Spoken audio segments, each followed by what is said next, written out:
Welcome back to Winning Isn't Easy. Let's talk about the 7 ways that an ERISA disability carrier plan will use the results of a compulsory functional capacity evaluation to deny or terminate your benefits and how you can protect yourself. Now, if the ERISA disability carrier plan has asked you to undergo a not so independent functional capacity evaluation, the question, of course, is, does the carrier have the right to even ask you to undergo that? If your policy or plan requires you to undergo the FCE, you have to do that. The FCE is going to be performed by an occupational therapist, a physical therapist, maybe even a doctor. And the purpose of this is to determine, notwithstanding what your doctor said, what your restrictions and limitations are. The game here, particularly at the any occupation stage, is to prove that you can do at least a sedentary occupation on a full-time basis.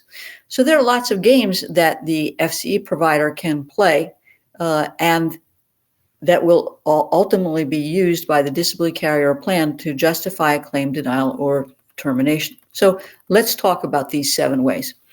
The first is you refuse to attend the FCE and you're required under the terms of the policy to do so. The carrier is going to say you violated your duty to cooperate under the terms of the policy of the plan. Number 2, they're going to say, well, you didn't give full effort and you violated your duty to cooperate under the terms of the policy or the plan. Number 3, the FCE provider may have pushed you to do more than you can actually do, and you wanted to be cooperative.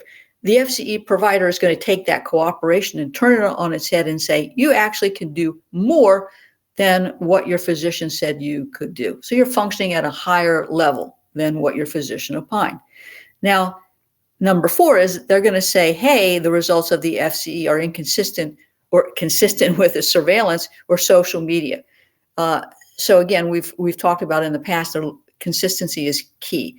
And so if the FCE is not consistent with what you reported on your activity of daily living forms or what you told your doctor, that's going to be fodder.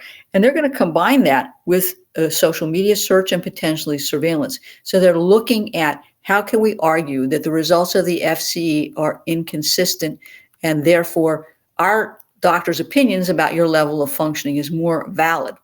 Now, the other game that they're going to play is that their vocational evaluator, internal vocational evaluator, is going to look at the results of the FCE and conclude that the functional restrictions and limitations are consistent with your ability to do your own occupation, if you're at that stage, or consistent with an inability to do any occupation, if you're at that stage.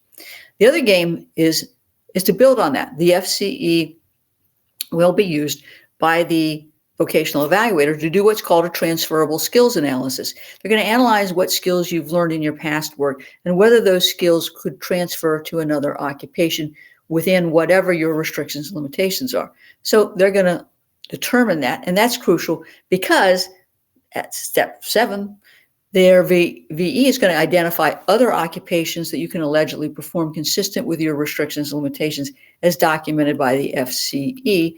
And of course, that's sedentary type work if you're at the any occupation. So the FCE provider will say you can function at a sedentary level. Their vocational evaluator will say, well, based on your past occupations, you have these skills that are transferable to other sedentary or to sedentary work.